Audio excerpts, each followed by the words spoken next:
Today, I'm going to show y'all my approach to EQing a snare drum. Now we're going to be working with an actual snare drum from a real live recorded drum kit. And please keep in mind that all snare drums are going to be recorded differently, so you can't just EQ them the exact same way every time. But in this video, I'm going to highlight some of the frequency ranges that I boost or cut at, and I'll also be showing you exactly what to listen for so that way you can apply these techniques to your own mixes. Let's hop right in and get to it. All right, so first off, let's just go ahead and take a listen to the song we're going to be working with today. And never again will I waste my days afraid of letting go. And never again will I.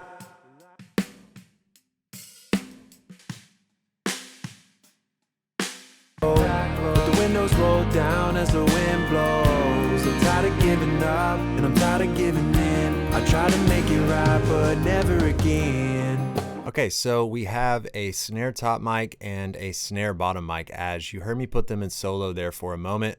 The snare top is going to give you more body, and the snare bottom is going to give you some more of that top end sizzle. So the first thing I'm going to do is I'm going to pull up the snare top mic and I'm going to turn off the EQ. Because obviously this song is already mixed, so I want to start from the ground up. So let's go ahead and just load us a fresh EQ. And just a quick side note, it is good to make your mix decisions with regards to the context of the entire mix. So if you get something sounding good in solo, it doesn't necessarily mean it's going to sound good with the rest of the mix. But for the sake of this, tutorial, in order to help you hear what you're listening for, I'm going to be putting things in solo because I'm trying to teach you the fundamentals and the technique and also just what to listen for. Okay, so first off, with the snare top mic soloed, what I like to do is roll off some of the low end using a high pass filter. So what this is going to do is it's going to clean up the low end and kind of remove some of those low end frequencies that just aren't needed. And usually I'm going to end up around 100 Hertz depending on the recording.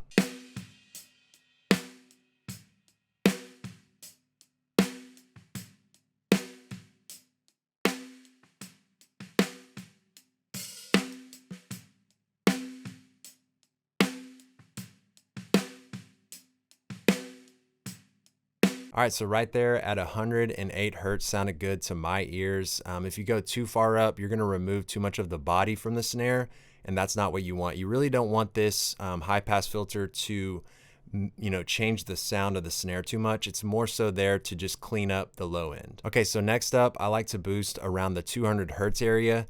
And again, I don't just go straight to 200 and apply a boost. I like to listen as I'm boosting, and I'll sweep around to kind of find the sweet spot where I specifically want to apply this boost. But I know that boosting somewhere around 200 Hertz is going to add a little bit more body to the snare and give it some heaviness. I just have to find, that sweet spot for this specific snare.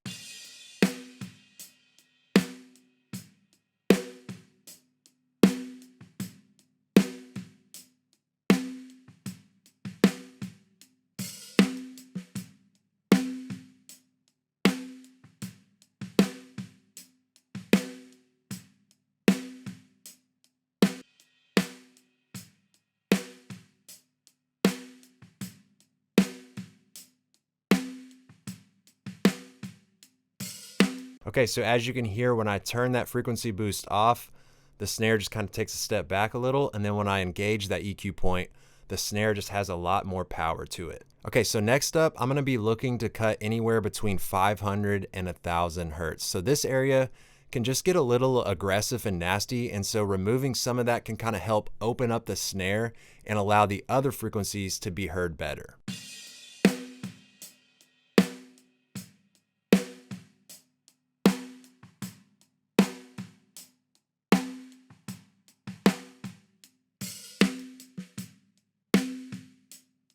And so this is a method that I actually tend to use when I'm wanting to cut in a certain area, but I don't know exactly where to cut.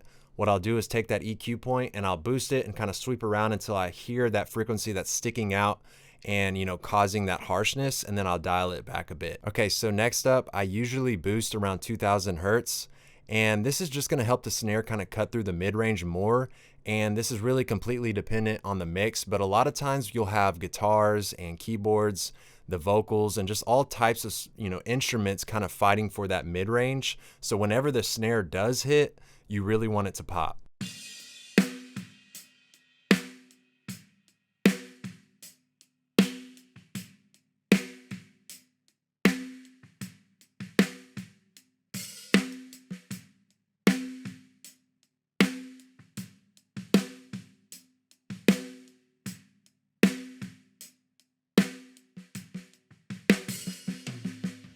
Okay, so last up with the Snare Top mic is I like to boost around 8,000 hertz. So this is going to give your snare a little bit of brightness in the top end, and you can either use a bell or a shelf, whatever sounds better to your ears.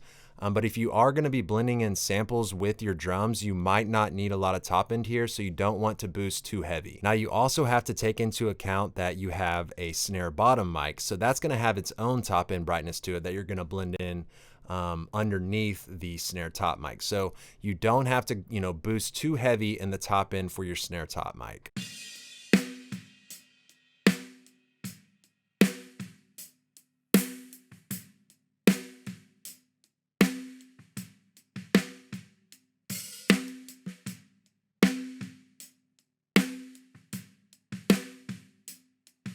All right, so that's typically how I would EQ the Snare Top. So let's go ahead and swap over to the Snare Bottom mic. Now the Snare Bottom mic is really just here to kind of supplement the Snare Top mic within the mix. So we're not going to be using the Snare Bottom mic for a lot of the body. More so we're going to be using it for the top end. So the first thing I'm going to do is just roll off some of that low end in the Snare Bottom mic. That way we can get rid of all of those low end sub frequencies that we don't need.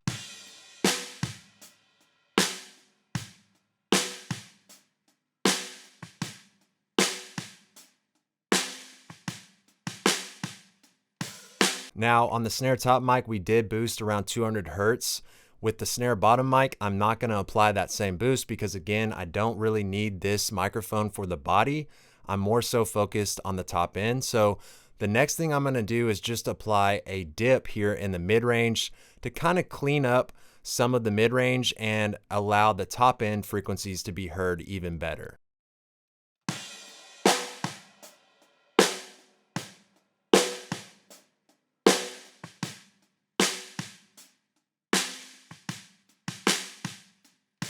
And then last up with the Snare Bottom mic, I'm just going to boost the top end so that way we can get even more of that brightness out of this mic.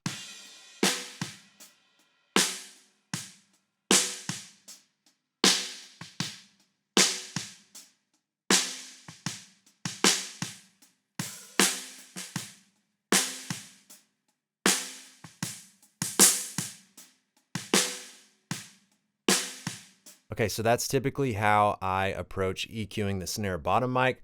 So let's go ahead and unmute the Snare Top mic and just kind of hear the blend between the two.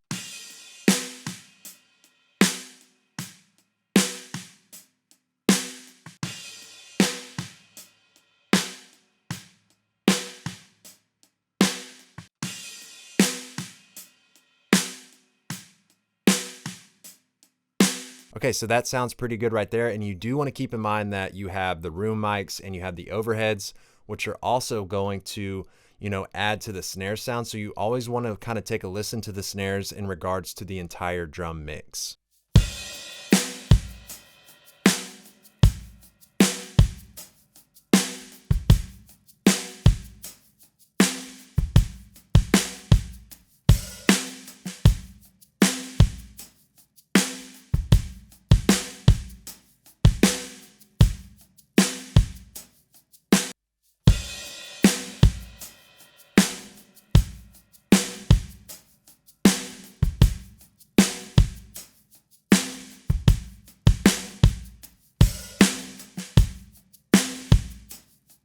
All right, so that's it for today. I hope you enjoyed the content. Please consider subscribing to the YouTube channel if you haven't done so already. Leave me a comment, let me know what you think, and I'll see you in the next video.